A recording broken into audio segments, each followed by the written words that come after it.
बिहार की नीतीश कुमार सरकार आरक्षण का दायरा बढ़ाने वाला बिल आज विधानसभा में लाने जा रही है।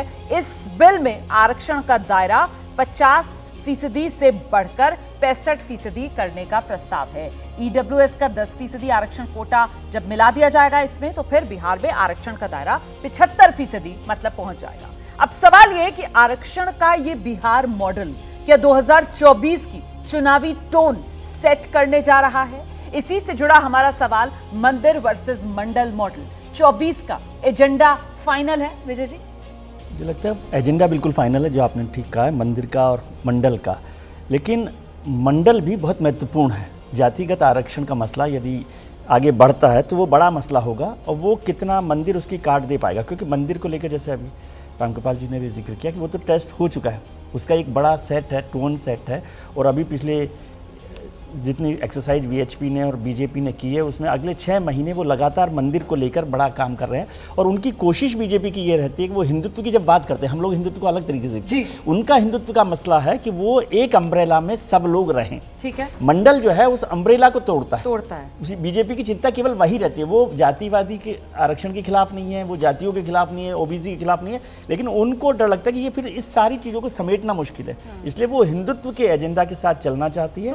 और अगले 6 महीने रामकृपाल जी को आना चाहिए। अगले 6 महीने जो है वो हिंदुत्व के साथ ही चलकर राम मंदिर के साथ मंडल का जवाब देने वाले। वही ऐसा हो सकता है सर कि सिर्फ और सिर्फ मंदिर वाली अम्ब्रेला, हिंदुत्व वाली अम्ब्रेला, उससे ये जो मंडल वाली राजनीति विपक्षी दल करना चाह रहे हैं, इसकी काट संभव है? देखिए रोमाना जी, निश्चित तौर पर हमने एक चीज हमेशा देखी है जी, कि कई बार भाषा जो है वो धर्म से ज्यादा स्ट्रांग हो जाती है। ये सच है। यानी उसी महाराष्ट्र में जब बात जब मराठी मानुस की बात आती है, तब ये लोग भूल जाते हैं कि हिंदू हैं, तब उत्तर भारतीय होता है निश्चित तौर पर। लेकिन अभी जैसे नीतीश जी ने एक प्रोसेस शुरू किया है, अब इसमें जो कास्ट का सेंसस आया हुआ है, एक्चुअली ये जब शुरू होने के बाद इसको लाभ में कितना रूपांतरित होता है तभी कुछ कहा जा सकता है।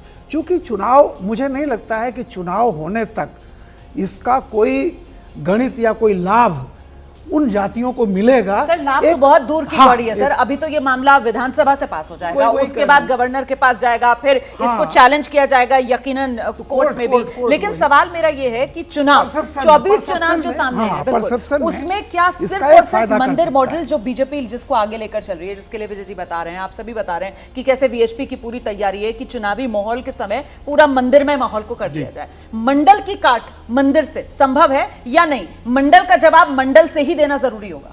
देखिए, अभी शुक्ला जी ने कहा था कि 2 राज्य देश के ऐसे हैं जिनके जो वहाँ जो भी राजनीतिक गतिविधि होती है उसका असर पूरे देश पे होता है। उत्तर प्रदेश और बिहार। उत्तर प्रदेश में एक मंदिर की गतिविधि हो रही है राजनीतिक, और बिहार में मंडल की गतिविधि हो रही है। तो दोनों 1990 में भी जब मंडल आया था, उसके बाद ही मंदिर शुरू हुआ था। अडवाणी जी की यात्रा उसके रिएक्शन में शुरू हुई थी, और अब ये फिर मंदिर और मंडल का शुरू हो गया 2023 में।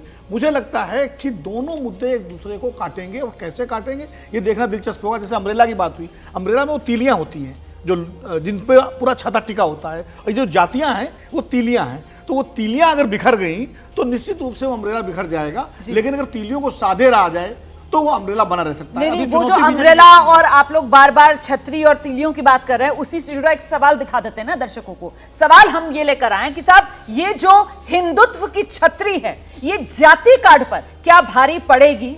वही सवाल, हिंदुत्व की छतरी क्या जाति कार्ड पर भारी? रोमाना जी, अभी तक जो देश का इतिहास रहा है, जाति पर धर्म हमेशा से प्रभावी रहा है।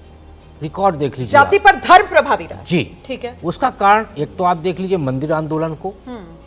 मंदिर आंदोलन के बाद अभी एक दिन रामकृपाल जी ही बता रहे थे कि इस समय पर जो कांवड़ यात्रा निकल रही है, वो ओबीसी और दलित समाज के लोग ज्यादा लेके चल रहे हैं। स्वाभाविक तौर पे अब उनका रुझान वो जातिवादी राजनीति को छोड़ के या जातिवादी स्थितियों को छोड़ के धर्मवादी पथ पे चलना शुरू किए। तो जहां विषय ये आएगा कि जाति या धर्म, वहाँ पे धर्म ज़्यादा प्रभावी साबित हो सकता है, बशर्ते जिस तरीके से भारतीय जनता पार्टी इसको पॉलिश करके चल रही है, उसमें लगता है कि जातिवादी एजेंडे को वो काउंटर कर पाएगी। उसके 2-3 कारणों में से एक कारण ये भी है कि जातिवादी राजनीति करने वालों के बीच में सामंजस्य है या नहीं है। मैं थोड़ा सा एक छोटा सा पिछला उदाहरण दूंगा जल्दी से कि 1985 में पहली बार नीतीश कुमार जी विधायक बने, 90 में मंत्री बने, 80 में लालू प्रसाद जी विधायक बने। उस दौरान से मुलायम सिंह जी 3 बार मुख्यमंत्री रहे। ये ओबीसी के 3 बहुत बड़े चेहरे हैं। उन्होंने अभी तक ओबीसी के कल्याण के लिए यानी सामाजिक न्याय दिलाने के लिए क्या कदम उठाए हैं? 2023 में ये राजनीतिक लाभ है या सामाजिक न्याय है, ये स्पष्ट होना बहुत जरूरी है। जैसे ही घड़ी का काटा दोपहर 2:30 पे आए, बबीता जी का दिल सास बहू साजिश के लिए मचल जाए। और ये है इनकी बहू, पूरे दिन ऑफिस की टेंशन हो जाए गॉन जब ये करें अपना फेवरेट शो फ्री टाइम पे ऑन। इनकी तरह आप भी देखिए अपना फेवरेट शो अपने टाइम पर और डाउनलोड कीजिए एबीपी लाइव ऐप अपने स्मार्ट टीवी पर।